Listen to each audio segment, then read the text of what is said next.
Good evening. Let us pray.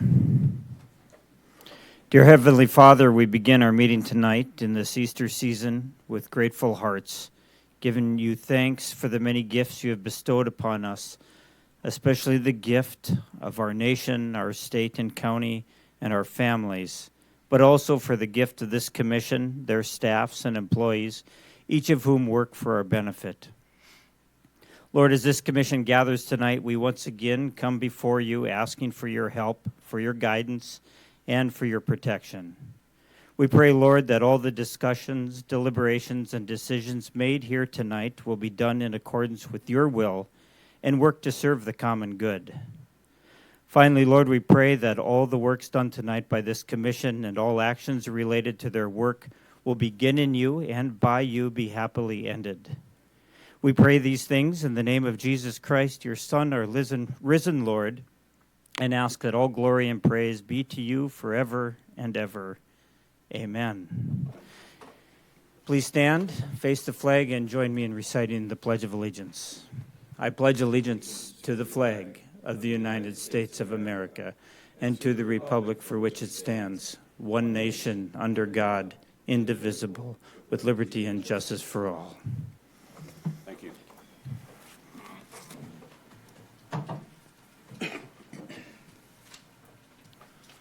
I'll call the April 21st, 2025 meeting of the Burleigh County Commission to order. First item is roll call of members. Commissioner Bakken. Here. Commissioner Schwab. Here. Commissioner Woodcock. Here. Commissioner Munson. Here. Chairman Bittner. Here. Next is the approval of the agenda. I don't have any changes or additions.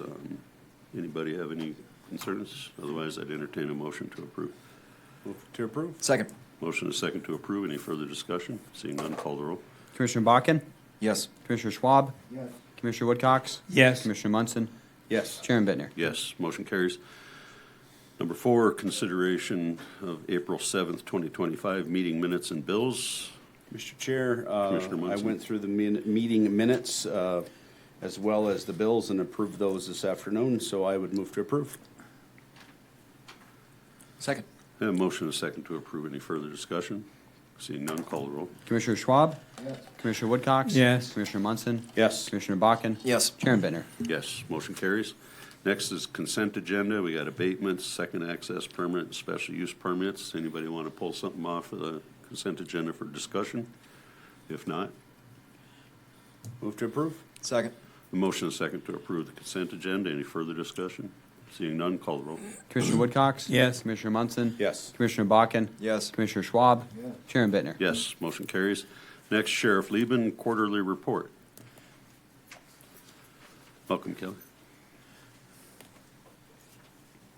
Might be a Good evening, 50-cent Mr. report. Chairman, Commissioners. I wasn't expecting to be this quick, so kind of caught See, me it's worth off a buck. guard. Well, just so you know, it's Commissioner Bakken's wife's birthday, so we want to get on out of here. I'll talk as quick as I can. So, Commissioners, I apologize. I noticed in your packet on my way over here, I actually gave you my notes from last quarterly report, so I apologize for that. But I will go over the updated numbers for you here. And if you'd like a copy, let me know. But basically, similar to what I go over every time. So the average daily population is around 290. That is an increase from where we've been, and I'll explain that in a minute. So if you remember pre-COVID, we were about these numbers. Then we dropped, and it's taken a while to get back there. But the reason we're getting back to these numbers is not because of just our prisoners. We are increasing the contracts like I've spoken with you about. The state, the feds, and Cass County are probably our biggest users of the facility outside of us in Morton County right now, which is a change when we look at, the history of that building coming up on 8 years we've been in there now. So the numbers, I think, are something that is good news for Burleigh County, good news for Burleigh and Morton County taxpayers as we look at the cost to run this facility. So the quarterly billing for 2025, we've billed out $876,236. to give you a comparison, in 2024, which was our best year yet, we had billed out at this point 591,337. In 23, which again was better than the previous years, that was 558,860 at this same point in time. When you look at where we ended 24, we ended $2,591,063. Our best year by almost $700,000. The previous year, 23, we were at 1.9 million and change. So the reason I explain this to you is as we look at where are we going to end up this year, in 23 and 24 at this period, we were very comparable for income. But we ended almost 700,000 different at the end of 24 because that's when we really started looking at these. I apologize. Can you hear the phone ringing? Coming through my hearing aid. Yeah, just watch the video. Some grandpa was singing along with the kids. He was the only one that could hear it. Like I said, you caught me off guard, and so I dropped my phones and came right up. But so I think where this is interesting is 24 is when we really started looking at the people's need out there. And when I say the people's need, the other entities, and how that could be used to the benefit of our facility to try and mitigate some of these hard costs and disperse that cost with more prisoners. And so we're looking at probably ending this year, I would say optimistically 3.5 million, which is $1 million more than we ended in 2024. And so we're keeping a close eye on, our cost and spending, and I know Lee is doing a good job of keeping track of that. And so we're going to be able to show that by bringing in these contract prisoners, we're definitely doing what we can to lower the cost of that facility for the Burleigh and Morton County taxpayers. The alternatives to jail, those numbers always continue to stay very stable. One of the things we worked with legislatively is we have seen in other jurisdictions, not so much in Burleigh County, but the courts in other jurisdictions have waived these fees for people to be on this program. We got involved because of the size of our program and worked with Cass County legislatively to try and change that so that these fees can't be waived, because in the event these fees get waived, then it's a direct cost back on the Burleigh County taxpayers to run this program. And it's a good program, but I think the people that are using the program to get out of jail should have some skin in the game and have to pay for the cost of being on that program. The bill that was drafted on behalf of Cass County, unfortunately, was defeated in the House. We got it through the Senate. It got defeated in the House. But I do believe they're doing some other work on it, so potentially we can avoid that in Burleigh County. The good thing is, in the past, the courts have worked very good with us on this, very well, I should say, and they've used bond money to help offset the costs. So again, it's not coming out of our budget. It's a pass-through program that we do. In the end, at the end of the year, we return money. We pay for all the expenses of the program, but we also return money back to the general fund to help offset the cost of the salaries of the employees that work this program. Looking at staffing at the jail, I feel like this is kind of the never-ending story. I always come with all this optimism, and then it doesn't materialize. But the good thing is we've been in a continuous hiring process for detention that has kept us afloat. It seems like we've got this certain percentage that's about, 5 to 8 positions that we constantly are turning over. And like I explained to you in the past, they're being poached by other law enforcement agencies to come to work for them. which is good for those employees because they get an opportunity to chase their dreams. Good for the other agencies, but it puts us in the constant hiring cycle. The one thing I'd say is it's not a shortage of applicants, and you've heard me say this. Unfortunately, applicants don't equate to hireable employees every time. And to give you an example, we had the latest round of hiring. We had 31 apply for the position. 21 were interviewed, so 10 either didn't show, withdrew, or were immediately disqualified. We interviewed 21. I think we came out of that with like 13 or 16 applicants that we could look at. I had spoke with HR. I spoke with the guy handling our hiring, Sergeant Elliot Carvel. We were going to fill as many backfills as we felt we could handle to get them in and get trained. Today, day one, we had 7 that we brought in the door. So out of that 21 we interviewed and 13 made it, or 16 made it through interviews, we ended up with only 7. And that's because the backgrounds tended to wash quite a few of them, or other people withdrew. And sometimes what happens is when we start the background process, some people will withdraw instead of going through the process. And, you know, like we always explain to them, we're not hiring saints. We understand people have made mistakes in their life, and we just have to make sure we can work with that in the profession. I come before you all the time, and I say this, and we're finishing up that Back to Blue grant, and I'll be giving you a report at some time on this. The number one thing that is helping us is our employees recruit good employees. And I can't say that over and over enough, because we've got good employees working for us, and they find the people that they want to work with, and that has helped us. So even if we're a little short on employees, the quality of employees is there, and we're doing good there. Last thing, I'll just kind of reemphasize this. We have started the budget process for 2026, very preliminary, but we're getting there.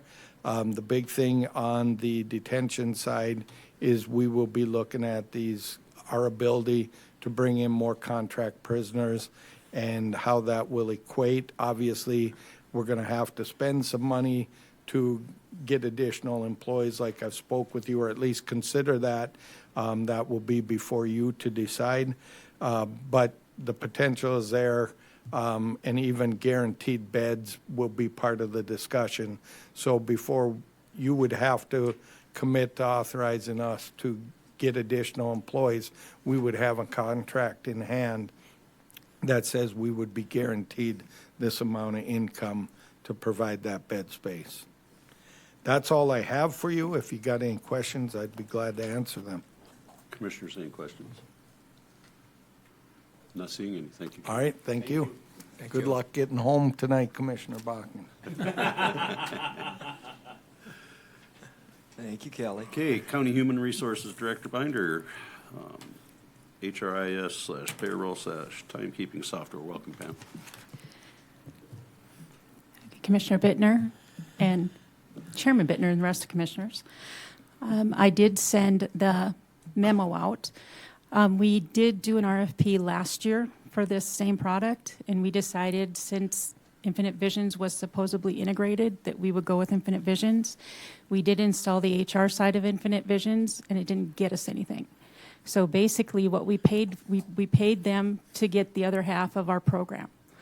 But because we don't use our program the way they use it, because we're a county, not a school district, we have to manipulate the program. The HR part of it wasn't any good to us. So we weren't anywhere near where we should be.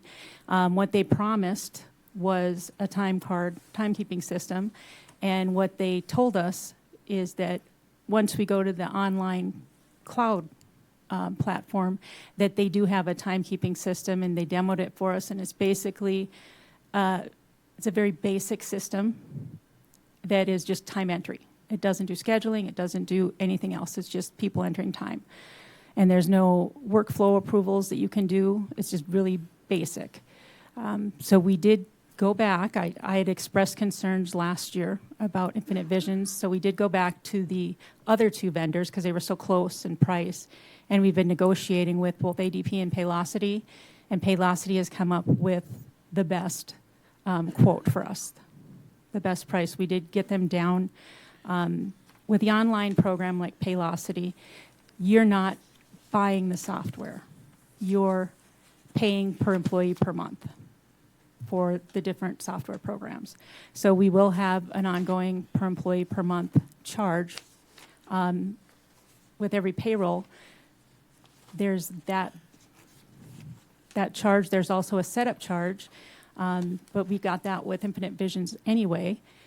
And also, if we choose to stay with Infinite Visions, they are sundowning the server-based platform. So in a couple of years, we'll probably end up going to the online-based platform, which will have the same type of charge, because an online platform charges by the payroll or by the month, by the employee.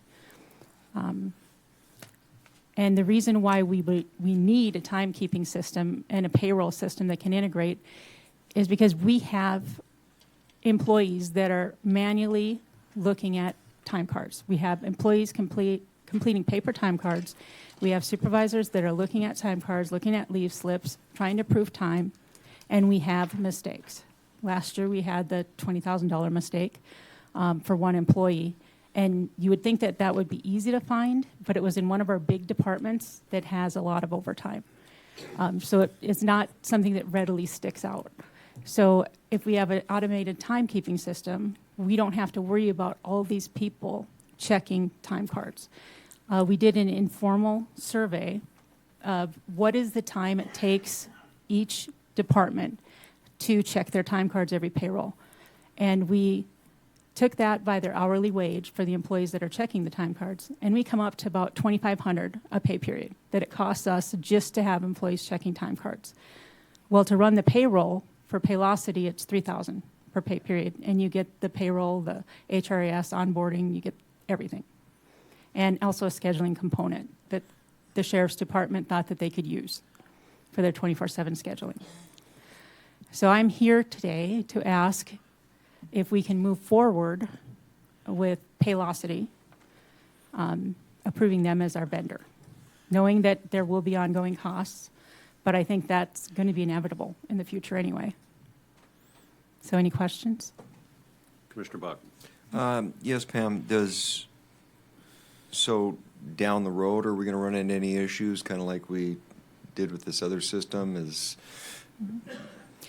We should. Are we going to be good for a while now? Or? We should be good because they are a standalone system.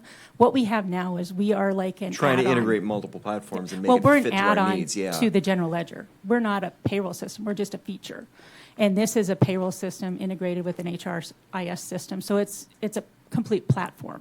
So is there going to be any thing that we may need to expand into later that? If we choose, we may expand into their recruiting right now. But they've got. They have those They products. have all that, yes. okay. We are not taking their full array of products. We're taking what we need. Okay, thank you. Commissioner Schwab? Pam, this is going to include the election workers? Yes. There's room in there for them? Yes, we'll just have to budget them into the election budget, those costs for that, running their payroll.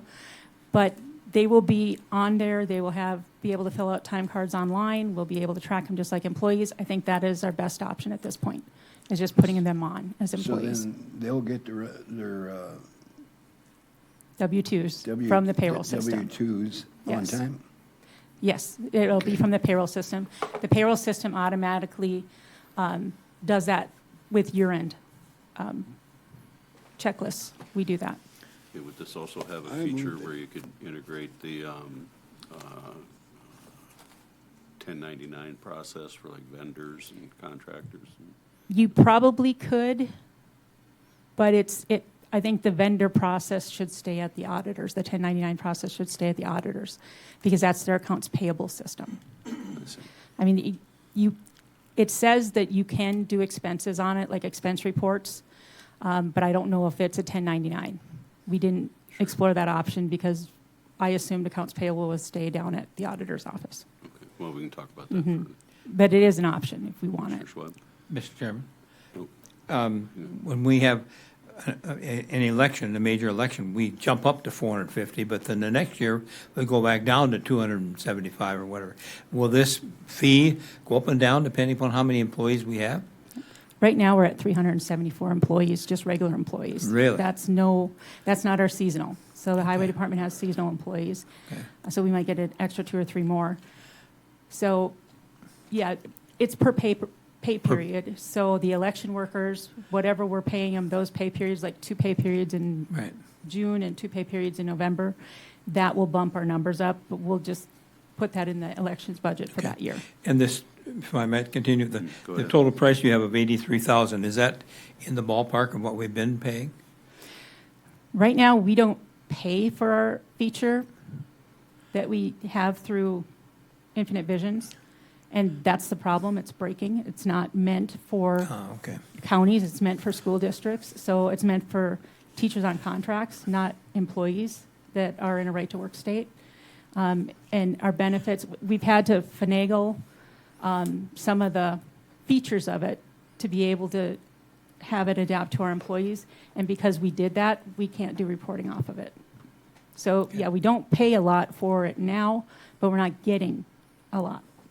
Every report that I do, well, the first thing was supposed to be the turnover report, but I have to table that until next meeting because we have to manually calculate that, and we're having some problems with Excel percentages. So I will have that for the May 5th meeting because we have to do all those reports, the overtime, the turnover, all of those reports have to be done manually using Excel and data entry in. So with this Paylocity system, we would have reports on demand. Commissioner Schwab? Is there an opportunity to negotiate with them about election workers as a block versus individual employees? Because it's such a short duration. Do And they it's have not. Do they have anything? It's just, for- it's a per employee per month or Okay. per employee per payroll. So, you know, we've negotiated them down as much as we can. Okay. We negotiate them from like 97 down to 83. And Okay. plus, we've got, if we sign, they will give us 2 months free. They will convert our data for 3 years from Infinite Visions into the Paylocity system and without charging us. So Okay. we kind of had them over the barrel as much as we can. Yeah. Okay, go ahead.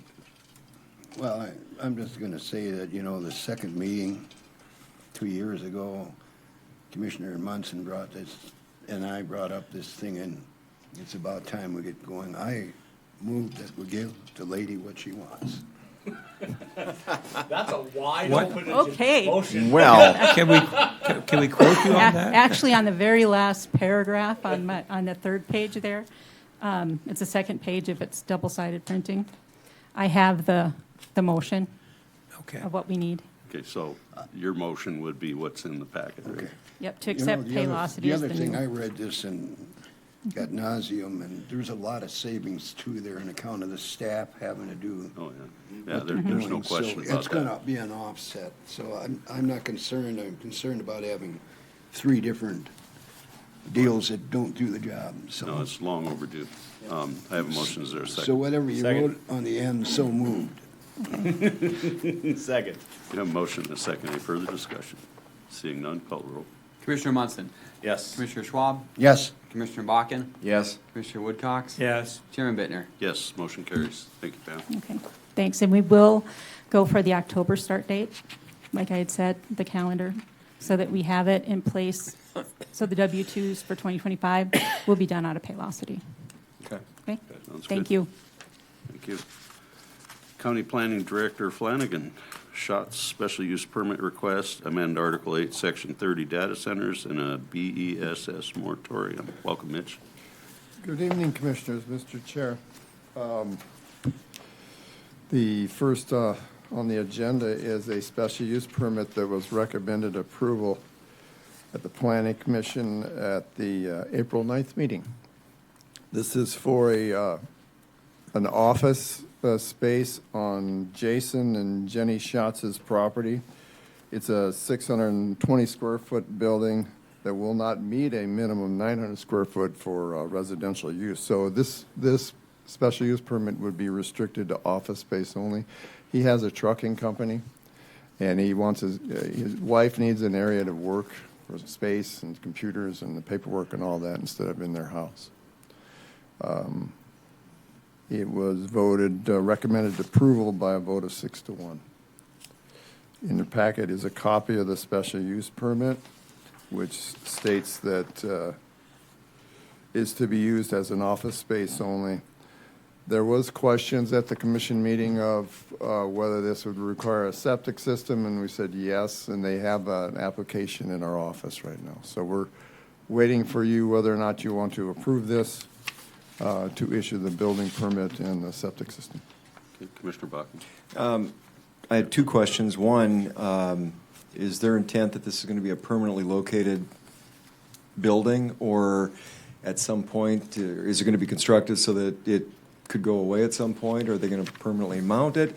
And that plays into the second question of the septic. So do they currently have septic out in this location? They live on the property. Right. You're So with the small square footage, is tying into their existing system an option or not? I don't know if it'd be possible. It's quite a ways away. It's probably Okay.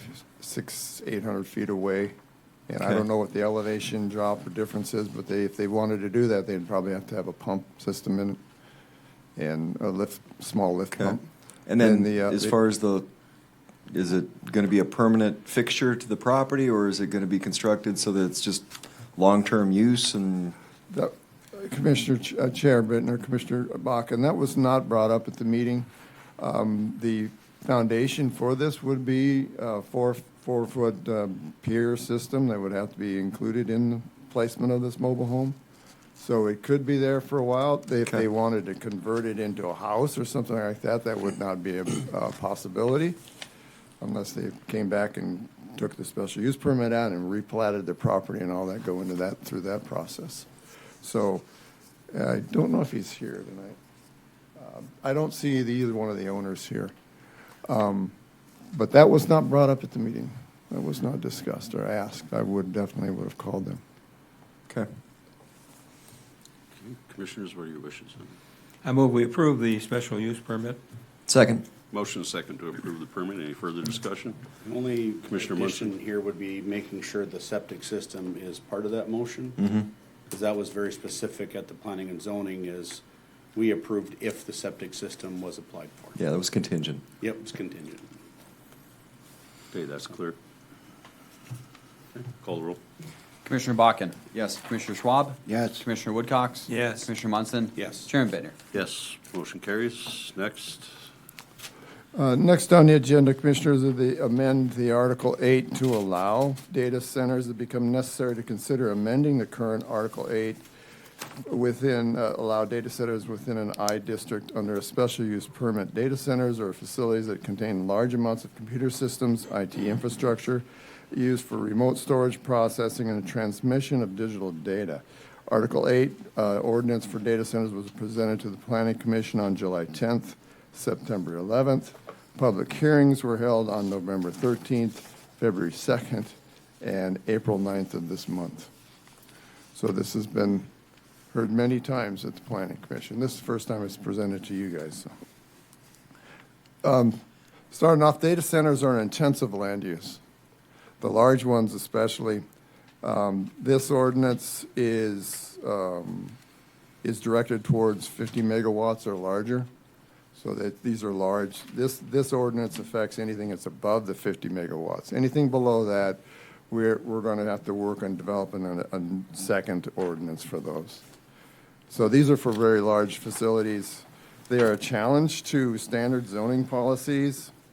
They present to the standard planning models. They just present what do we do with this?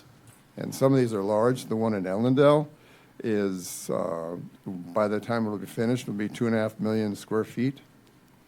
Wow. Large facility, 685 megawatts, I believe, in power use. And it's, the particular site needs they're difficult to cite. Where would we put this? And that's going to come up to the board if we don't have some kind of, first off, we don't have some kind of ordinance in place and the possibilities of developing these sites and not causing problems for infrastructure needs.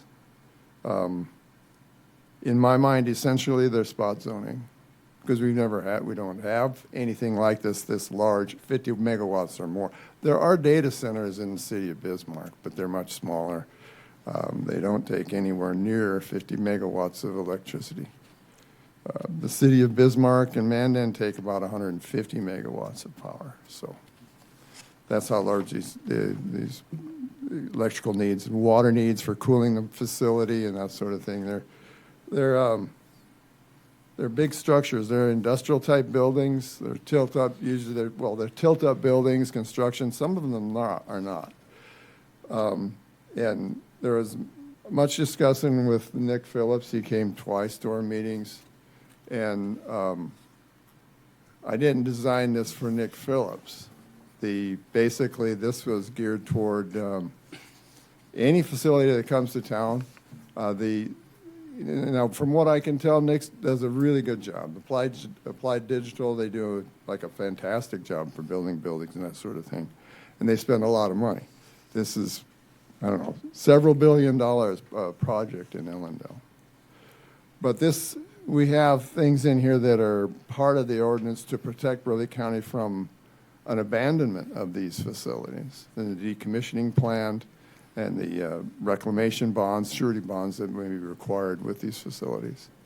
These are for facilities that if they abandon them, then now what do we do with the building? We need to reclaim this and tear it down and get rid of it. Basically, that's geared towards the toxic products inside, like the lithium batteries or diesel tanks that are left on site or facilities that are left on site. Some of these could come to us as in the form of Connex boxes or, Quonset huts out of some type of facility that's not going to be an expensive tilt-up construction building. It's $100 a square foot to build. They may come to us in other forms. And so that's what our ordinance was geared towards, not people like Applied Digital who do a very good job. But we have to have some kind of bond for these and reclamation of returning the land back the way it was, not necessarily to tear down expensive buildings. And so that's what it basically was. It's the intention of this ordinance is to minimize off-site impacts to the people that live around it. The data centers. They can generate, first off, the sound from these can generate high decibel levels and low frequency decibel levels, they are not easily absorbed by the air or blocked by a sound barrier. As far as this ordinance itself, I have made 22 changes to this from the suggestions made by Applied Digital. So we did listen to them. There are many things in the ordinance that I can discuss, but I don't know if you want to bring anything up. The red highlighted sections are areas that they wanted removed upon Nick's suggestion to have any references to the leasee or the operator. All we want is the owner of the facility after it's built. We don't want the owner's name on the application for the special use permit. So, any questions for me? Commissioners, any questions? Go ahead. Go ahead. Go ahead, Commissioner.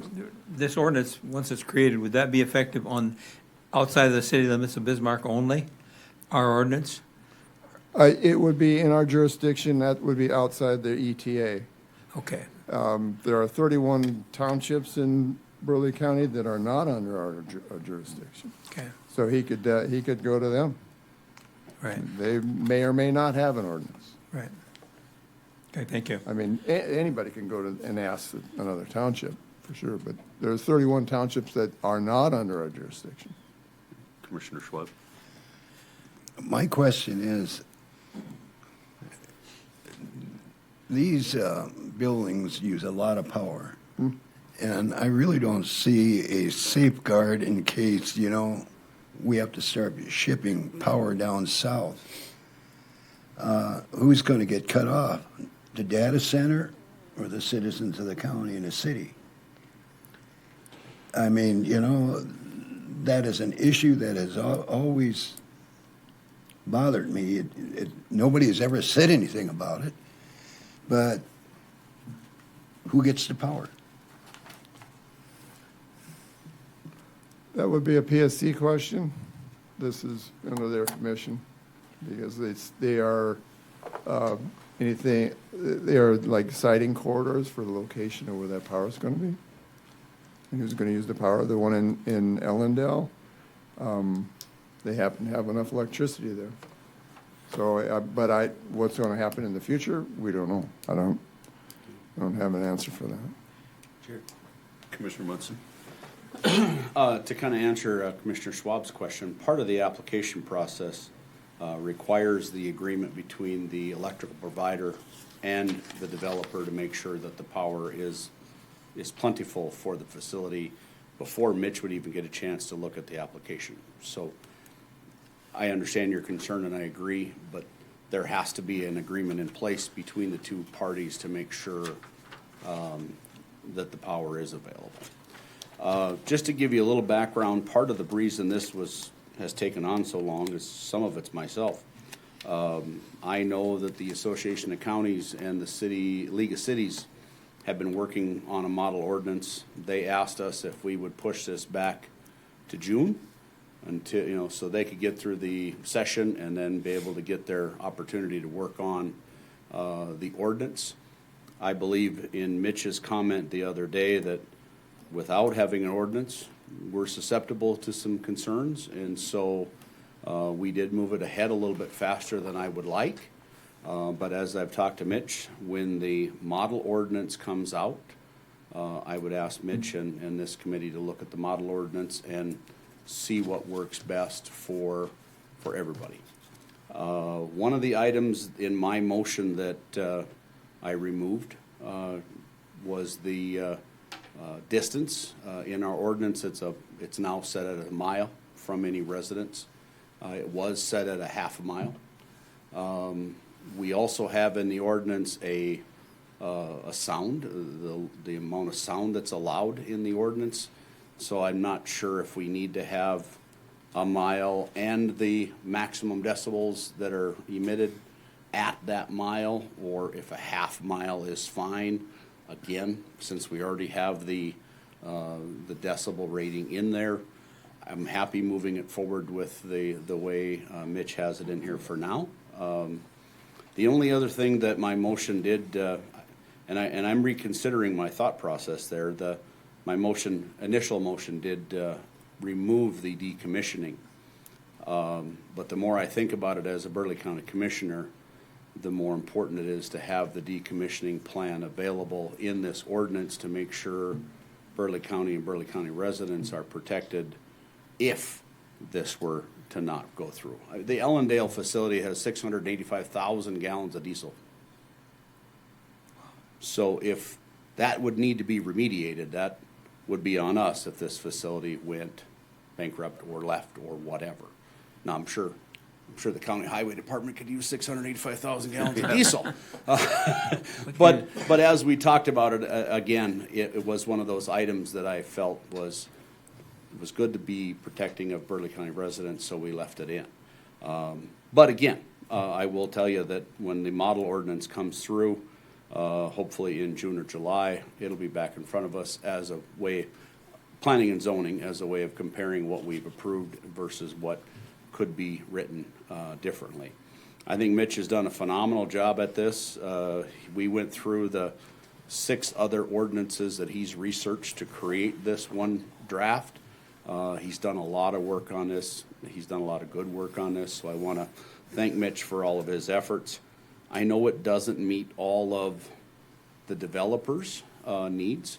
I know the chamber is here, and it does not meet the chamber's needs to attempt to bring developers here to take a look at Burleigh County. When we look at Dickey County, The Applied Digital facility is paying next year $2.1 million in property taxes. So that's something for us to consider. The income generation from a facility like that for Burleigh County would be awesome. You have the road repairs and you have all the other things that go along with it, but I'm glad we took the time to listen to Nick, because there's a lot of positives. You hear about Williston and you hear about the MDUs increased in electric bills because of how poorly that facility is being handled. Then you listen to the folks down in Ellendale and you hear about the credits that the utility companies are giving their residents because of how well they're using that facility and how well they're using the power, and it lowers. So it's tough. We sat there for many meetings hearing both sides of it, where Williston is the bad example and gets more press. If we follow how things have been done in Stutsman County and in Dickey County, those are success stories, and I think it's something that we should take a hard look at. But I will agree with Mitch that it's something we need to have in place now to protect Burleigh County. Commissioner Bakken? One thing I will add on to that, though, yeah, that's for the most part a success story, but you take a look at what's going on right now with some of the siting issues and the setbacks and what the state's trying to do versus local control right now. And I have concerns about that, because siting is important for a facility like this, and why I would be in favor of one. What happens to the landowner that happens to be between where that is sited and the power line that needs to run to get there, which has common carrier status, or the state supersedes? We're going to disenfranchise a landowner for the sake of something else. And so the siting is important. That's something I would have some serious concerns about, where these are located at, and making sure that the locations mesh with the shortest distance to get to the power that they need without displacing any property owner's rights. Yep. Mr. Chairman, Commissioner Woodcock? does the PSC have jurisdiction over the permitting in this? No, not yet, no. There was a bill, the Senate bill earlier this year that was trying to allow data centers wherever they wanted to go. They would oversee or supersede local zoning. And that did not pass.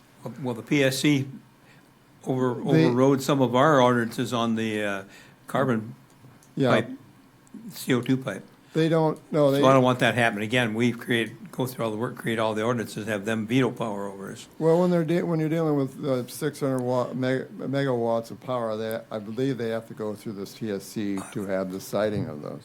And also, obviously, they're going to have to build substations for that. So that bailiwick, I believe, would follow under the PSC. Thank you. Then the next part you got is 2208 comes back at us today with one more threat of taking away local control if we create ordinances that are too restrictive. And so I want to be cognizant of that issue too. I mean, they're pointing their finger right at us with the pipeline. They're looking at the counties between Ellendale and Jamestown with the power line over there. They're pointing the finger at Morton County with their moratorium that they've put on CO2. Well, the legislature likes to preach local control until it's not convenient for the legislature, so that's the problem. But I Yeah, want and then I noticed that the people who are speaking the loudest about that particular thing don't live anywhere near one of these pipelines. So it's easy to say. Yeah. It's It easy very to is. Or say a if data they're- center, or, Yeah. yeah. But Yeah. again, it's just one of those things to be mindful of. I mean, I understand there's parts of this ordinance that are restrictive, and they're restrictive for our residents' protection. And again, like I said, I would love to be able to look at this and compare it to the model ordinance that comes out this summer. But it's just one of those things to be mindful of, that the state likes Just for to- the record, it's SB 1258 is what that reiteration is, Yeah. that they buried it, which is a DOT bill. Yeah, Of all right, Yeah. of all things. So, Mitch, this is a special use, this is under special use permits, Yep. right? So the fact is, if there's things that are restrictive, too much, or anything else, we can always deal with that during the special use permit application process. so. And that was talked Nothing is about chiseled at- in stone. Yeah, and that's what was talked about at planning and zoning quite a bit Yeah. too. That's what special use permits are for. Yeah, this is a starting point, it's Yep. not the end point. Correct, so. correct. Okay, any further discussion? Commissioner Schwab? Well, I'm not going to support this because, number one, I don't trust the Public Service Commission at all. They represent business and not people in this county. I think they're corrupt. And number two is I need to see who gets cut off if they run a shortage of power. And I can guarantee you, Public Service Commission is going to side with them. No way. We're better off without it. So I can't support it. Mr. Chairman, Commissioner Wood. to be clear, we're just working tonight on a moratorium until the, No moratorium. No, the moratorium's coming up on the next item. okay. Well, this is a special use permit type of ordinance. We If I have may, no, Chairman? State's Attorney. Yes, I wasn't given a copy of this, or if I was, I missed it. So in reviewing it for the meeting tonight, I would just suggest some formatting changes on page 4 to make it easier to read. They talk about financial security provided by the applicant required by this chapter is subject to the following. And I would suggest that that line, which is on paragraph 2, if you're looking at page 4, it's under item number 2. It's about the third line up from item number 3, where it starts any financial security provided by the applicant. That should actually be item number 3, and then 3, 4, and item number I underneath there should all be A, B, and C, because they all deal with what's required for that financial security, which applies to both 1 and 2. So I would just suggest that formatting change to make it easier to read. And then I would like to check too if there are statutory limits on the amount of the financial security that is required, because it lists that it's got to be an amount of 125% of the estimated costs. And then also the special use permit on page 3, which is item H, basically puts in a limit of no less than $300 for the special use permit application, up to $1 million for the application fee. And I'm not sure if there are any statutory limits on that. I'd like to check that out. But those would be my suggestions. So are you asking that for that to be tabled, or? Just until the next meeting, so I can check those limits to make sure we're within any statutory limits that there might be. Okay, Commissioners, can I get a motion to table? Move to, second. Motion is second to table to the next meeting to allow State's Attorney time to review. Any further discussion? Seeing none, call the roll. Commissioner Schwab? Yes. Commissioner Woodcox? Yes. Commissioner Munson? Yes. Commissioner Bakken? Yes. Chairman Bittner? Yes, motion carries. To the next meeting it goes. Okay. next, Commissioners, next on the agenda is a moratorium for BESS facilities. These are, we've taken notice of the potential for it to be identified as preferred location for these developments of battery energy storage systems. BESS, basically, and it finds it necessary to develop a zoning ordinance to consider establishing a framework to evaluate these. In order to provide for an ordinance amendment, consideration to place a moratorium as a pause on all new development for land use and construction application for BESS facilities is needed or applicable. Large BESS facilities are, again, they're a challenge to zoning. We don't see many of them around. The nearest one to Bismarck is the Flickertail Solar Project down in Dickey County. It's capable of 150 megawatts of BESS storage. It's located on 20 acres. Basically, this project has 318 Connex boxes that contain, they're 20 feet in length, 20 feet apart, and 9 feet in height. They all contain the battery storage systems. And that's 20 acres of looking at nothing but Connex boxes, row after row after row. That's the closest I can come to as describing anything in North Dakota. And so the ordinance, what we need to create for the ordinance is the safety and first responder standards, financial sureties for the decommissioning plan, identifying setbacks, lot size, and the density as industrial standards, noise, visual impacts, that sort of thing. These, again, just like data centers, we don't have a whole lot to refer to. So I want to put a pause if they come. I mean, we just approved a solar ordinance, solar farm ordinance, solar facilities. And so these BESS facilities, they're connected usually with a solar system or wind farms. Okay. Commissioner Bakken? Mitch, how much time do you think you need for vetting what ordinances look like? I would ask for a year. Okay. Move to approve a moratorium for a year, or as time allows with Mitch. If it's a little bit shorter than that, we'll address it then, but moratorium for up to a year. Second. I have a motion and a second for a best moratorium up to a year. Any further discussion? Seeing none, call the roll. Commissioner Woodcox? Yes. Commissioner Munson? Yes. Commissioner Bakken? Yes. Commissioner Schwab? Yes. Chairman Bittner? Yes, motion carries. Thank you, Commissioner. Yes, thanks, Mitch. Okay, Commissioner Munson, fireworks discussion, public health discussion, and Ag and Equestrian Center. All right, thank you, Chair. The first item is just really a piece of information for us to keep in the back of our minds. You know, 4th of July is not that far away. We have a current burn ban in place. I want to just make sure we're aware that if this burn ban continues, we're going to have to put a moratorium on fireworks for the year. What I wanted to ask was State's Attorney Lawyer to let the citizens know what's the penalty for somebody that doesn't follow the burn ban or the moratorium on fireworks. A burn ban violation is a Class B misdemeanor, which is a penalty up to $1,500 fine and/or 30 days in jail. Perfect, thank you. We don't have a burn ban, do we? I think we have a burn restrictions, and it's a ban when the fire danger index is at a certain point. So there's kind of a fine Yeah. point there, but there's not a total out-and-out ban, just specific, highly regulated right now. Just wanted to keep it in President front of everybody's thought process because it's Fast approaching?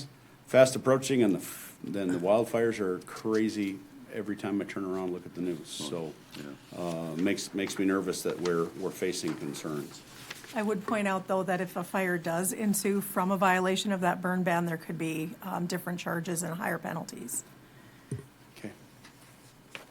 Okay. The next item is just a conversation again about public health. Last year, I spent some time putting together for you a list of all of the items that the public health does for the services of our county residents. During the budget season of '25, I had asked for additional funding towards that, and I want to express my concern in this. Number one, if we decided to create our own public health, I don't think our $500,000 budget is enough to do that. So I think for us, we need to think about coming to budget season, increasing our budget on public health so that if it comes to a time when we decide to go our own ways, we're not taking a large jump in our budget to do that. The second part about it, for someone who has owned a business at 100%, but also has owned a business at a partner, I look at what we do for public health, and we're the entity that's required to have public health, not the city. I don't know what the history is over the last 40 years or 50 years, why the city has it and the county doesn't. That's not my concern. My concern now is we really contribute 25% to the budget. We really have no say in how things go within public health. We're just a supporter of the financial piece for the city in the way I look at it. If we want to have, because I know we've had some commissioners here express some pretty serious concerns, if we want to have a say about how this is handled, we need to increase our percentage so that we are the leading factor in that group. So either way, I'm going to encourage you guys to think about this again when we get to budget. we need to increase our percentage, or at least our budget amount, so that we're protected if we decide to go our own way in the future, and we're not hitting our budget too hard at one shot. But at the same point, I'd like to get to that point where we're over 50% of the ownership, if you will, of public health, so that we can start making some changes in there that we feel are necessary. So I put the packet again with all of the items that the public health system does provide, as well as how each item is paid for, whether it's through grant, through state funding, through insurance funding, or from our budget. So information piece only. Commissioner Bachman? Do you have a target in mind for a percentage at this time? Because, 51% is not. No. My thought was if we could go 10 or 15% a year to slowly increase our budget so that if it becomes our own, we're not taking a big hit all at one shot. Thank you. Number 3 in my packet of information, Commissioner Schwab, and I believe it was his third request for this, and so I made sure he got the information. Last meeting when we talked about the Ag and Equestrian Center, one of the items Commissioner Schwab had asked for again was dimensions of buildings. And I know he had asked for it prior, so I made sure that he had the information this time. It's in your packet with the sidewalls of each unit, square footage of each unit. They didn't give me a size, which is what I asked for, so I took the square footage and multiplied it out based on the conversations we've had in the past. But again, just information for Commissioner Schwab specifically because he asked for it, and there's the information. So that is all I have. Okay. Well, thank you. Next is under me. I had a couple things added to the agenda just so we could have discussion. Continuation of investment discussion. There was some activity recently regarding a bank investment, and when we saw this report at our last meeting, there wasn't any dates or times of these purchases. That one investment that was sitting in a bank at 4.02% when other banks with similar amounts and whatnot, and kind of around the same time, you probably recall me mentioning that other banks were giving, I think, 4.24% at that time. Well, on that amount of money that was in that account at that time, that's, I think, little in excess of $5,000 a month that we were not getting an investment return on.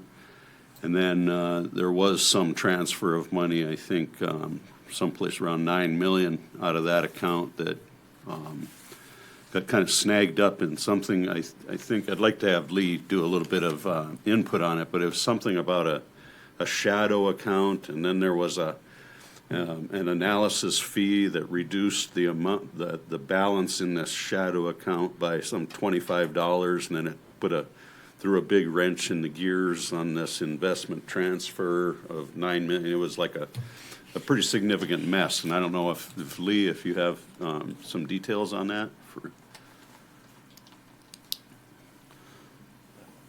Yeah, Chair Bittner and Commissioners, excuse me.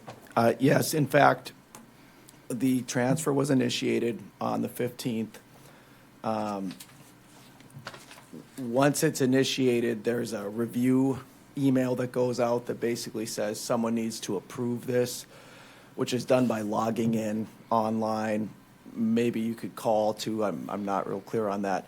And so on the 15th, the transfer is initiated. Then we see a fee show up in the account for $25.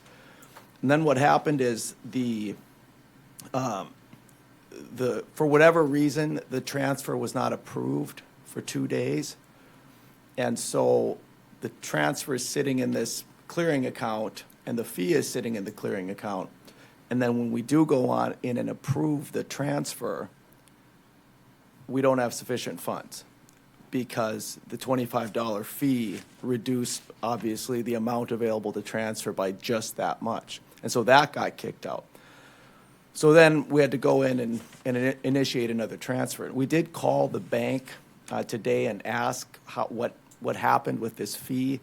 The answer we got is most likely it is a yearly fee. It's part of the cadence or part of the process is they waive these fees for us, which is great, but they have to do it 1 year at a time. And so just by a coincidence or unfortunate timing, the 1 year lapsed that day, and the fee came back at the same time as this transfer. But, so it's very confusing. We spent a little bit of time today trying to understand the flow of funds and how this fee happened to hit at, just that time and prevent this transfer. But the transfer did go through Friday. Okay, so what's being done with that transferred amount then? So as of right now, it has gone to the Wells Fargo, essentially sweep account, which is a money market. It's the exact same type of account as in First International. And the rates, the last I checked, the difference between First International and Wells Fargo is Wells Fargo was about 17 basis points higher. And Chair Bittner, I think the end of February, it was, as you described, it was 4.24 versus 4.04. So there's still a pretty significant, when you're talking about, tens of millions of dollars difference between Wells Fargo and First International. Okay. Thanks, Lee. So I guess my next question would be for the state's attorney. We've talked about the transferring duties from one office to another. Is that something where we can transfer those investment duties from the auditor's office to the finance department through a motion, or what, do you have a recommendation? If you want to reorganize the office and change the duties, that would be through the same procedure we're doing with the preliminary resolution to designate the auditor as an appointed position instead of elected position. If you wanted to redesignate the duties of the office of the auditor, that would be something you would do through that same process. So would we just modify the existing preliminary plan to reflect that? Yes, that could be something that could be done. Okay, so we'll make note of that for that discussion, because too many of these discussions that are involving problems with the investments that we just can't have that anymore. So then the next thing would be a continuation of the auditor treasurer discussion. As we learned and got confirmation that we have the ability to make some changes within that office as part of this, maybe through modifying the preliminary plan or whatever. And if we're going to do that, then we would also want to note that for the state's attorney to go ahead and work on that as far as the preliminary plan, because that would probably be the next step. And one of the next steps, and for the whole process, what I would see would be the next steps is, first off, I think that this board should by motion ask that the state's attorney moves forward with removing the auditor from office through the governor's office. That would be step one. Step two would be modifications to the preliminary plans, and if we so decide to leave the auditor as an elected position, then we would allocate all of the duties as necessary to other trusted agents, so we wouldn't be utilizing the auditor for these significant investment decisions.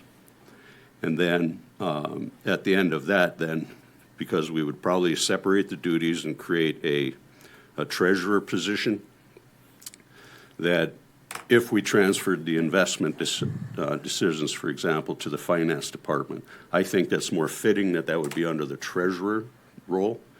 And because I think it would help to establish the checks and balances that we really do need in the county. So I would think that investment transfer to the finance department would be kind of temporary, just to get everything under control. And then once a treasurer is appointed with the correct qualifications and whatnot, then we could transfer those duties back from the finance department to the treasurer. And then lastly, I would suggest that we take and make the salary of the elected auditor position commensurate with the significant reduction in duties. And at this point, there is a statutory minimum called out for in the North Dakota Century Code, and that's what I would certainly see as a starting point for that position after we're done with the other changes we've discussed. Commissioner Bakken. So staff's been working on a report that Yes. as we went through the procedure with public input, a lot of people were asking for. What's the status of that? Okay, good that you asked. What they, on Wednesday, the 16th, the analysis committee met this morning and reviewed all the documents that were attached. There was the public hearing roll-up, the input form roll-up, and North Dakota Century Code auditor and treasurer duties, et cetera. And that decision, they say the analysis committee met this morning and reviewed the attached documents. The committee concurs with the options presented at the April 7th County Commission meeting.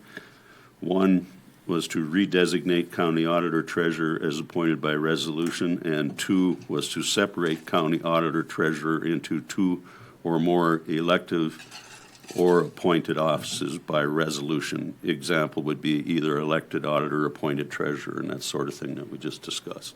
And that was the extent of the report that that they came up with on that day. So as far as the summary of all your 3-inch stack, a lot of people have asked about, when is that going to be coming out? We haven't had an additional discussion about Okay. that. Somebody that was on the committee want to speak to that? Maybe either state's attorney or finance director? So I'm not on the committee, so I can't answer the question. Come on. Yes, that's me, since I don't see Mary, who is kind of putting it together. So Julie Lawyer, state's attorney. What we had talked about was basically we all reviewed the documents that were there, and we were not going to put together a summary of all those documents. We think they kind of speak for themselves. It's just information that's been gathered regarding the auditor treasurer office and duties and what's been going on over time with that office. And so what came out of our committee was that we recommended that you either follow one of the two options that was presented at the meeting. Has there been any discussion about that getting out to the public from a transparency perspective? Because that's what a lot of people have been asking for. Yes, we had talked about putting those documents on the website underneath the all the other documents that are pertaining to this resolution, and then anyone who's requested those have been sent out to them as an open records request response. So they're available if anybody wants a copy of them. And I know Mary had talked about putting those on the website. I'm not sure if they're up there yet. Okay. But they're available if anybody wants one. They are now available. Correct. Okay, thank you. Okay. Commissioner Schwab. Julie, you know, if we would go and separate these two officers, my question is, you know, pretty soon the auditor isn't going to have anything to do. Are we able to assign him things also? So the proposal for option 2, redesignating the office and reassigning duties, would be to keep all of the record keeping and all of the secretary duties for the commission and the election duties. All of those basically non-financial duties would stay with the auditor, was what was proposed. And then as you redesignate that office, you can add or take away duties for that person. So yes, there would be an option to give them other duties as well. What I'm getting at is, I understand the election and certain things, but staff does a lot of that, and everybody wants to hire an administrator.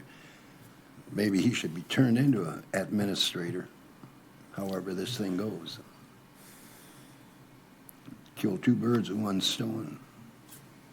Mr. Chairman? Commissioner Woodcox? Under this plan, would property tax is a major concern of the auditor's office. They collect it and they distribute it to the schools and the park board and that type of thing. Would that go with the treasurer or would that remain with the auditor? That would be up to you, and again, I would consider that a financial duty, so I would recommend that that go with the treasurer position. Okay, Right, because that's some of the significant issues we've had. Right. You know, I think Commissioner Munson forwarded an email to me that was voicemail from the city talking about how the city's having problems with certain reports and reporting periods. And that, I think, came up, I think I mentioned that at the last meeting where then there was a hand-delivered check from the city to the county, hand-delivered to the auditor's office, and it went missing. That was a $91,000 check that just went missing in this office. Now, those kind of things just can't continue to happen. And so I would say that the treasurer position is probably one of the best answers. So obviously, we need to work on either modifying the preliminary plan or doing a different plan. What would you be more comfortable with? Because you know you're going to be doing I'll it. draft it either way, so, Okay. and it won't matter which way you go. It'll still be drafted the same. Okay. Okay. So do you need any motions or anything further from us to be doing either one of those two things? If, Or either one of those two I'd things? want a consensus of the commission as to which way to go. Okay. First off, like I said, I think the first thing needs to be to petition the governor's office for removal from office. Mr. Chairman? Commissioner Woodcox. We've been at this for a year and a half or something, I don't know how long it is, and it doesn't appear to be getting any better, because we see this thing from last week and another one from today and things like that. So I think we've got to move forward. We got 2 more years left of the current term, and if we keep doing this all the time, it's how much money are we going to lose? How much are we willing to invest to keep the same person on there? I just think we've got to move forward with removal. Not as a punishment, but as a future of Burleigh County. Yeah. Well, you know, after the third quarter of '24, which was the last investment report we saw, we were already $1.37 million in lost interest income. And I'm guessing that by the time you throw in salaries and all the wasted staff time and everything else, we're certainly in excess of 1.5 million. We're probably knocking on the door of 2 million by now. And we'll get confirmation. But Also, we've got budget hearings that are starting almost any time, and the last 2 sessions we've had with the budgets have been a disaster. Essentially, we've overtaxed the citizens of Burleigh County. Mm-hmm. We don't want to do that. So that's my opinion. I think that we need to move forward with that, for starters.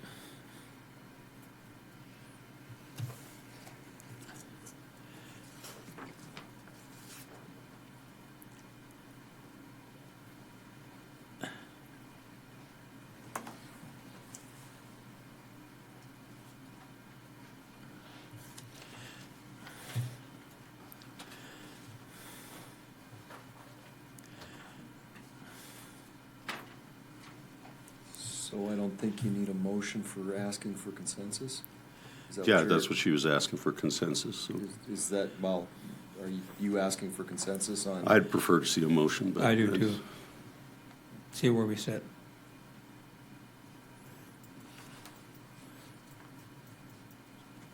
Mr. Chair. Commissioner Munson.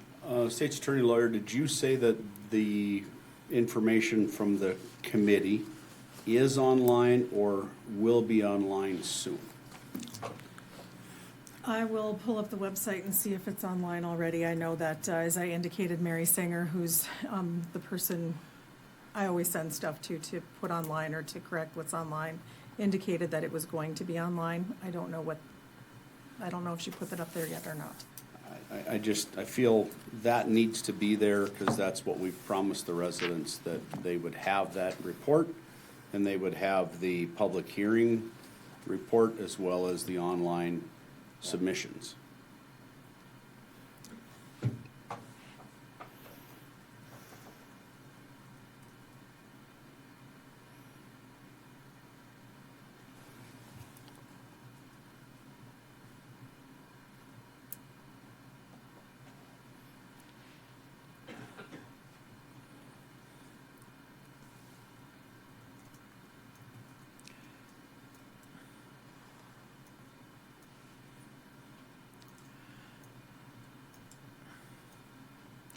Mr. Chairman, Commissioner Woodcock.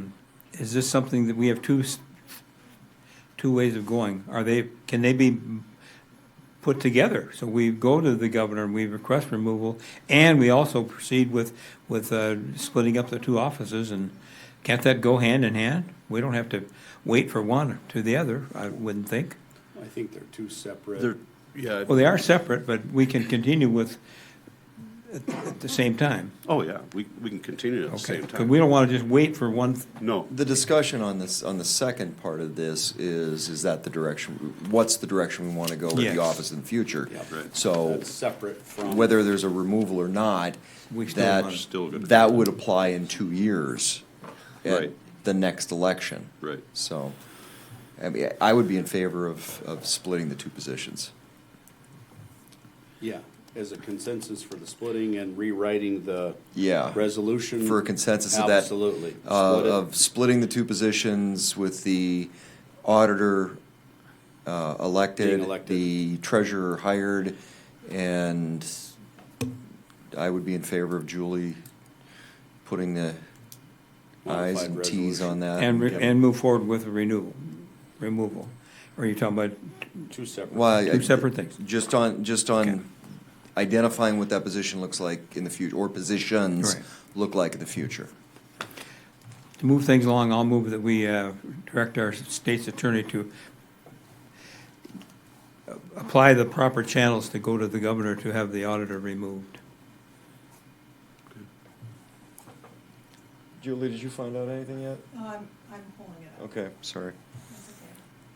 We just can't delay this forever. I mean, things have not changed or not changing, so. I have a motion. Is there a second?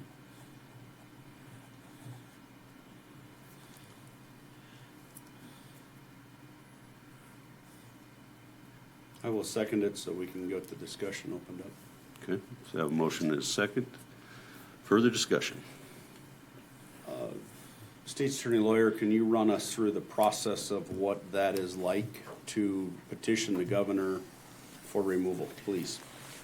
So there's a statute that allows, under certain circumstances, for a petition to be filed to remove an elected officer from office.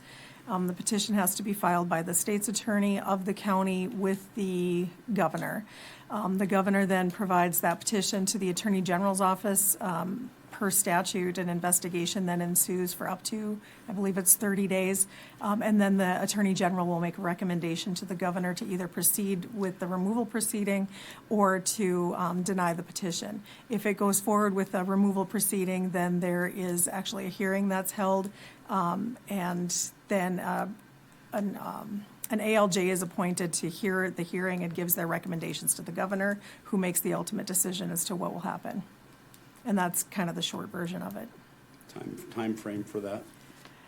It just depends on, again, what happens with that investigation. Like I said, I believe it's up to 30 days after that petition is filed with the governor. And then it's a matter of when the hearing can be held. That could take a matter of months before they can get something in place for that. And then depends on what kind of scheduling order then that ALJ has to get the recommendations to the governor. So in the meantime, one of our concerns is splitting these duties to protect our residents. There's really nothing we can do with that until we approve a final resolution of Correct. how those duties would split to move forward from All that. right, so I think that would have to be happening at the same time. Same time, right. Yep, That's the same time thing, so that either way, we're making that correction and fixing the problem.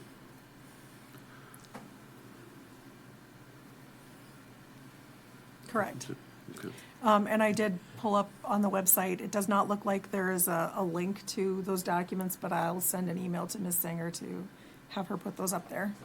Okay, and I'll check with her at the next opportunity as well. So, Commissioners, any other discussion? Commissioner Bakken? I'm not comfortable until that information is out to the public to proceed with this vote. So at this time, I would not be in favor of proceeding with that until that information is out to the public, because I think for transparency's sake, we need to get that out. That was the number one thing that was asked for at the public hearings, is where's the information? Because there really was a vague side and an innocuous side. So that was the number one thing people were asking for. I think that information needs to come out before we have this vote. I wholeheartedly agree. So I would be in favor of tabling that motion until the next commission meeting, as long as that information gets out this week.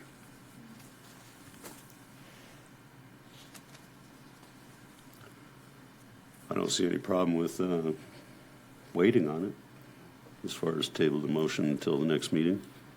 You have any issue? Did we get a second on that? Yes, you got a Okay. second. There's a I'm just motion. concerned that we've been going at this for so long. Yeah. And without any real positive outlook. I mean, we're not getting anywhere, and I just want to move it along.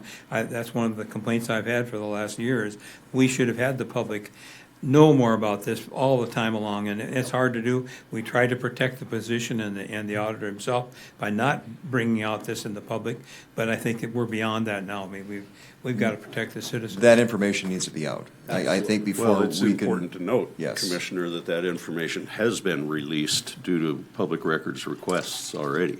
I don't know how many people have done the public records request, but that information is not private. And that's not just in our hands. Well, I think So- the people that are directly concerned with it, they know what's going on. But most of the people don't even know what's happening, so I don't know how we get that out to them, but maybe this will help. I would We certainly have done, we have certainly done all that we can. We can't advertise. We don't have any money for that. We're not allowed to do that or anything like that, so. I certainly would be in favor of tabling until next meeting. Okay, if the motion and the second are both okay with that, I'm okay with that. Yep. I'm. Yep. Now, proceeding with the splitting of those duties, though, I am in favor of continuing that process. Absolutely. Most quickly. Yeah. Yep. I think the consensus needs to be everybody say yes, and ask Julie to get her done. Okay. So you're a yes, you're a yes, Yes. I'm a yes. Yes. You're a yes, Commissioner Is this Schwab? the table? No, this is- work on the resolution. This is the consensus. Well, we have a motion and table on the table, so we have to take that first, don't we? Yeah, we better. Any further discussion? Call the roll. Commissioner Munson, Yes. Commissioner Bakken, Yes. Commissioner Schwab, Yes. Commissioner Woodcox, Yes. Chairman Bittner. No. Motion carries. Okay, You hung me out to dry there, didn't you? no. No, I didn't. No, I just take a little bit of a page out of your book, I guess. I think that's Schwab's Oh. They usually take turns. Yeah. Okay, so then the other issue is the consensus, Julie, and I think we just covered that. Do we need more than a consensus? I think this is so important, I would move that we proceed with the analysis of the job description and the splitting of the treasurer and the auditor, Modifying the resolution. modifying the resolution. I think Second. we have to do that first, I Okay. think. Motion and a second to do that. Any further discussion? Seeing none, call the roll. Commissioner Bakken, Yes. Commissioner Schwab, Yes. Commissioner Woodcox. Yes. Commissioner Munson. Yes. Chairman Bittner. Yes, motion carries. Well, that's all I had. Anything under other business, commissioners? What is this we got Oh, from? that's, yeah, I have lots of stuff. okay. And this, Yeah, tell your wife I'm sorry, but we're gonna keep on going. just before I got to this meeting, Darren Johnson called up, and he said there's lots of garbage being dumped in the ditches Where? up north, east. Marcus, did you guys go out? You might as well come up here. We're going to get after you, too.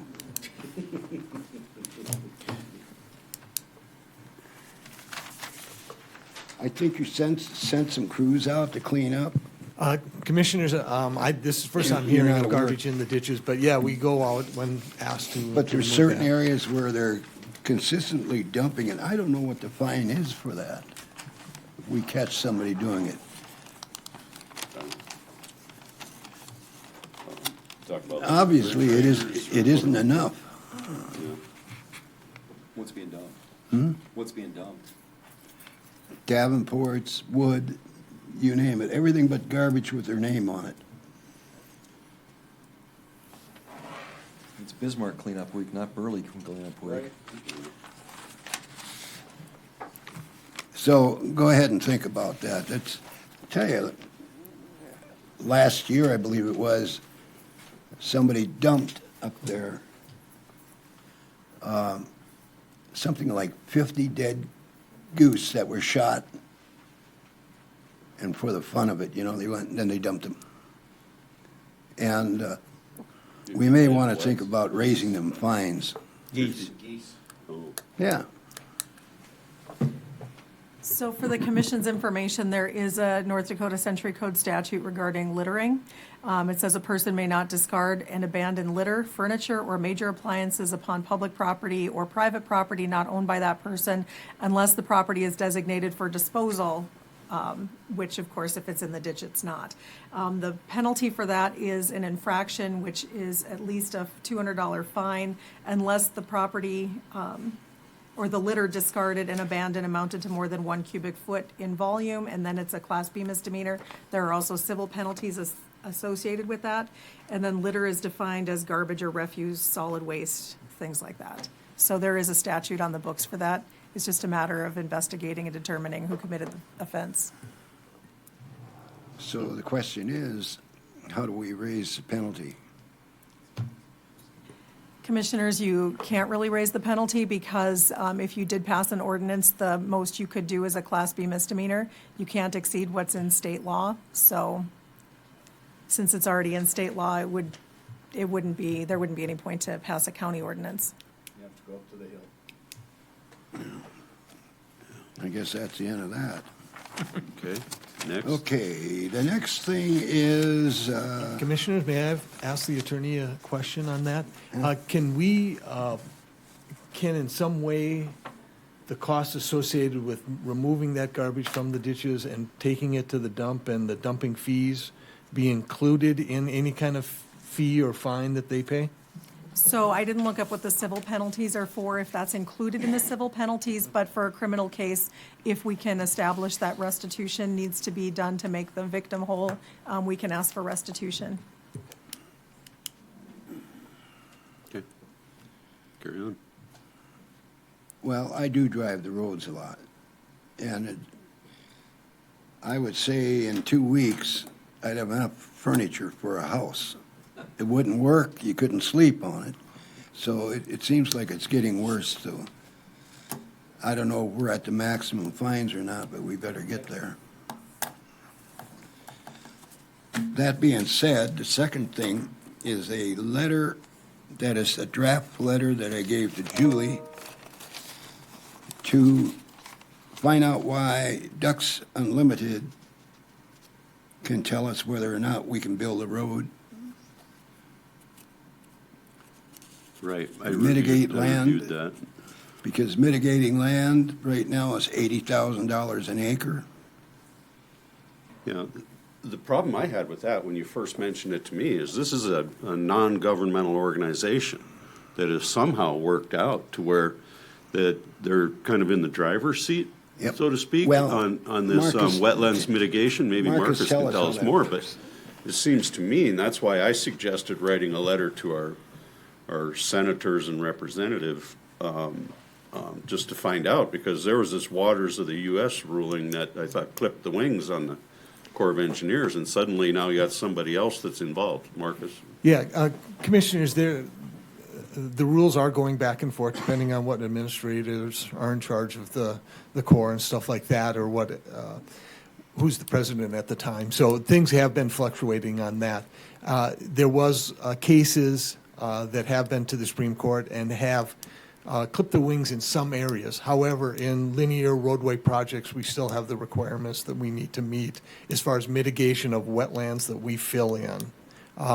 The issue that we kind of have with Ducks Unlimited, and let me be clear that this is a fluid kind of project right now. We're still working with property owners. We're still working with the Corps. We're still working through different issues and stuff like that.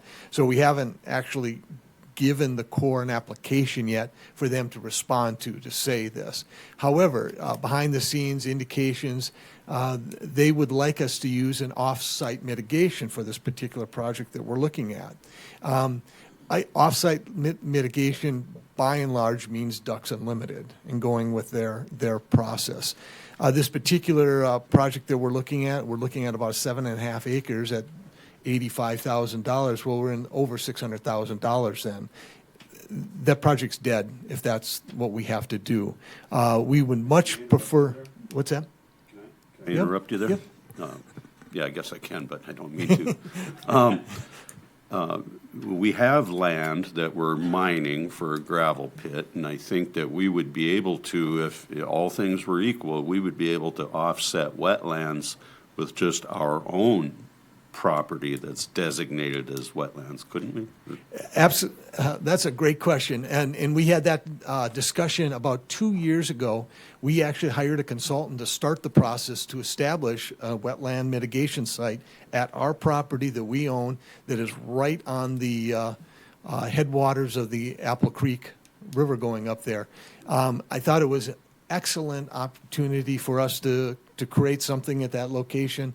The Corps did not actually say no, but they said everything but no, that they didn't feel it was the site was appropriate, and they thought we were trying to do some things up there that weren't appropriate, and we argued with them quite a bit, and at the end of the day, we said, okay, if you're just going to throw up a bunch of roadblocks, we'll move on from that discussion. I think that needs to be included in this draft letter. Okay.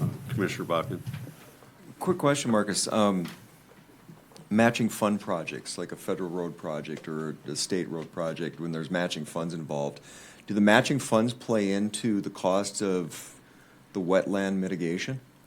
Generally speaking, the matching funds are to be spent on the construction of the roadway, right away, and other things like that are. So does the federal government make any, for wetland mitigation, any? I think the Corps is because I've never seen that before. It's always, matching funds or a road project or go for the construction of the road. Mm-hmm. But when we're looking at a sizable amount of dollars for a project, how is that not part of the consideration? Okay. So let me back up. I think the Corps has been consistent with treating the state, the county, the city, everybody equally crappy. Okay. So and the Fed. And the feds. So we're all responsible to meet the obligations of the Corps. So as far as spending these dollars on that thing, no, that's not generally speaking what we do. Okay, we spend it on construction. It's one way or the other. If I buy a load of dirt here, or if I fill in the hole over here, I still only have so much federal dollars.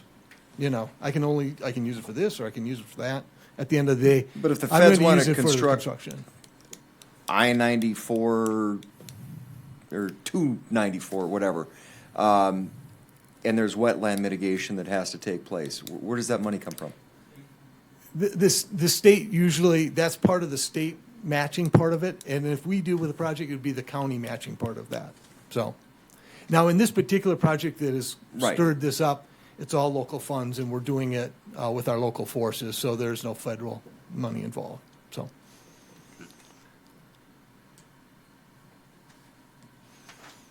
But the only thing that I would suggest adding is some language in the draft that would be, more clear about the fact that we've we've proposed this, and this is a solution that I think would be certainly agreeable to Burleigh County citizens. I mean, we're not trying to pull anything fast here. You're actually looking at developing wetlands to offset wetlands loss, and I think that's admirable. Yep. But I think that we need to lay that out so that they understand that a little more clearly. Commissioner Schwab? The thing that we don't know is, we have paid them in the past, right? Ducks Unlimited. Commissioners, yes, and I'll go through that a little bit too. There's been situations in the past that we have bought mitigation credits from Ducks Unlimited. And generally speaking, those are situations where we're doing a culvert across the road and we're just filling in 1/10 of an acre or something like that. And there's no good location right at the site to make it. So for a tenth of an acre, we'll buy mitigation. We've done that maybe 4 or 5 times. Where does that money go? That goes to Ducks Unlimited. They basically bill us and we give them, and generally speaking, the Corps is the one that's tracking that they are actually producing wetlands that meet the Corps standards. So that could be anywhere in the that could be anywhere in the country. I believe it's in the state of North Dakota. Yeah, it's all in the state of North Dakota. But that's, yeah, it could be anywhere in North Dakota. I see. Okay. So, Commissioner Schwab? so basically, when Marcus told me about this, you know, anytime they come down there and raise a little hell, well, you give us 4,000, you give us 6, 7, and we're going to go. We don't know where they're using that money. You would think it would be in North Dakota, Or at least in Burleigh County. but we can't prove it. You know, we're not sure where this money goes. So, I think, in my opinion, all it is an extortion racket. And this is how government does things. They let somebody else do the dirty work while they're behind it. Who does that remind you of? Are they here? No. So, you know, I see no benefit in having to pay Ducks Unlimited money to go ahead with road projects, so. Can you address this to Elon Musk too?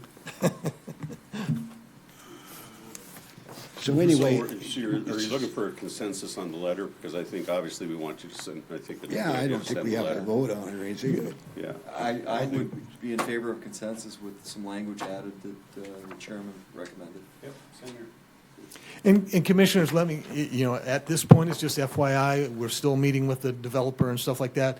We may be able to pull this off at doing mitigation right on site, which is the best way to go on this particular project and stuff. And But I not, think this is a situation that Yep. needs to be addressed, because you were already talking a year or two ago Oh. that we were talking about creating a wetland Yep. situation on our own property so that we could do those sort of things. And we're running into that And with that's- Missouri Valley Complex, Sure. and we're gonna have other Right projects. there again is another example. And remember, everybody who's addressed, this is addressed to, are our constituents in Burleigh County as well. Jerry, sure. so, yes, thank you. If there's a consensus to move forward, we'll put something together and work with Commissioner Schwab on getting that together. And then at the end of the day, we're hoping for Commissioner Bittner to sign that letter. We may want to have a resolution at that time once we Yeah, get everything let's- together, but we'll move forward. Okay, So, sounds good. Okay, the last thing is the Highway Department, don't run away, Marcus. Already went too far away. The Highway Department was instructed by Apple Creek Township to put up signs, road restriction signs, weight-wise, targeting one company, in my opinion, out at Lincoln. And I instructed the county to take the ones down that would go into the section line. We can't be targeting companies with load restrictions they can't get in their land because somebody doesn't like the development going in, et cetera. And it appears like we're going to have a problem here if Apple Creek gets their way. They actually, I believe, would like to put restrictions on the Lincoln roads and main highways. Well, I mean, hang you know, on, this- Commissioner, this- let me interrupt a little bit, because I swear I had this conversation with the state's attorney in the past. And considering this ordinance,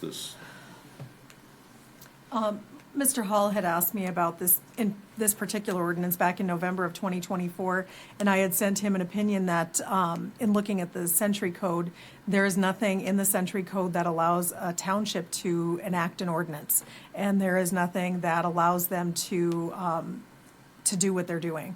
And I couldn't find anything, and I'm just sending an email out to our attorney that does our civil research to see if she can find anything that indicates otherwise, because I'd already sent out this opinion in November.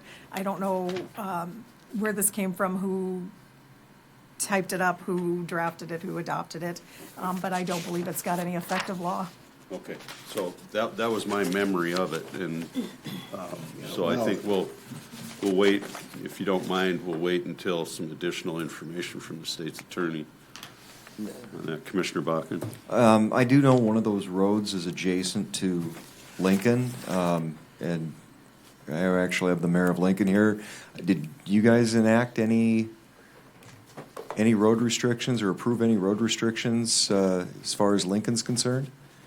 See, which roads Yeah. are county, Marcus? There's a question of, Her response was no, by the way, so thank you. I'll fill in some details here.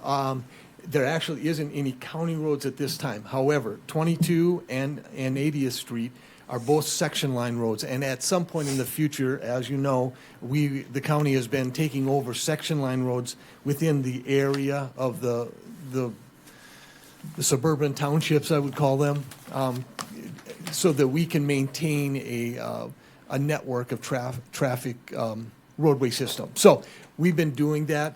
The two roads that are jointly owned at this point are the 22nd and the 88th. They're both basically jointly owned roads. So we've basically said we're staying out of this on those two roads. We're not going to get involved in it. That's an issue between Apple Creek Township and the city to solve what they want to do.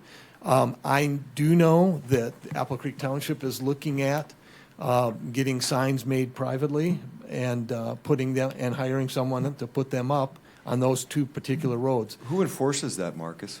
That is going to be a legal action between the two entities. So at that point, if the city of Lincoln doesn't agree with what has been put up, Because the Burleigh County Sheriff's Department wouldn't enforce that.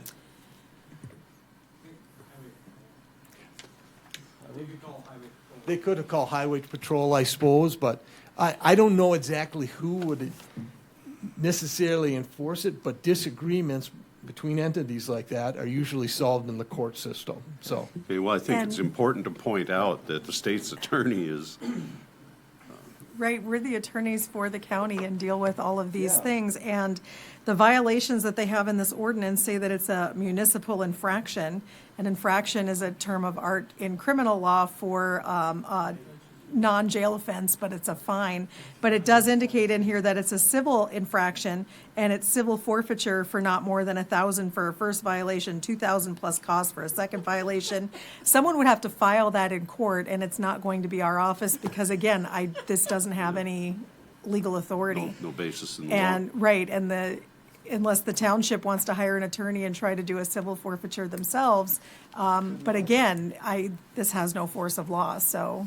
Well, it seems to me that the township is not availing themselves of legal advice, certainly not from the state's attorney's office. Now, if they had an attorney Yes. advising them, they might want to have their attorney contact the state's attorney. Yes, Commissioners, you are correct. They have not been discussing this with our state's attorney. However, they do have a township attorney that they use for their work. And like engineers, you get 5 attorneys in a room, and they're going to get 5 different opinions. Same with engineers. So you're going to have a different. billable hours. Commissioner You're gonna Wood, have a Can I ask, you mentioned 80th Street, can I ask a question? Has nothing to do with the signage, but we're looking at redoing that intersection. I was wondering, why are we doing that? We done traffic traffic studies of Highway 10 and 80th. We talked about it. Where's that at? Commissioner, Who pays for what intersection were you referring to? 80th Street and Highway 10. 80th and Highway 10, yes. turn lanes. As there was a development that is being proposed at that location. But before that, well, as part of that process, we asked for a traffic study to be done at that location. And as part of that traffic study, it indicated right now that we have a traffic issues with turns at that location. And so we decided at that point that since we know that there's a problem, there's a documented problem at that particular location, that we should move forward with solving that problem even before the development goes in. So And who would be responsible for paying for it? We are. we're- Entirely. Yep. There's no federal match No, or anything? nothing Well, on that. just so you know, he referred to a development, but the conversation was a gas station on that corner, not a housing development. Because it's already surrounded by housing developments, which is why we have the problem already. I live on that street. We do have a problem at that location. I drive by there and I wonder, why are we doing this? I mean, it's traffic, but people are used to traffic. And I didn't know we had done a study on it. Yep. Yeah. Thanks, Marcus. Well, anything else for the good of Burleigh County? Yeah, one question. Commissioner Buckman? Is there a representative of Summit Carbon Solutions? He left, I saw him leave and he Yeah, left. okay. That's how rumors start. There is not, thank you. All right. Tell your wife we said happy birthday. I We're will- adjourned. will. Thank you. You know you're gonna get grief for that.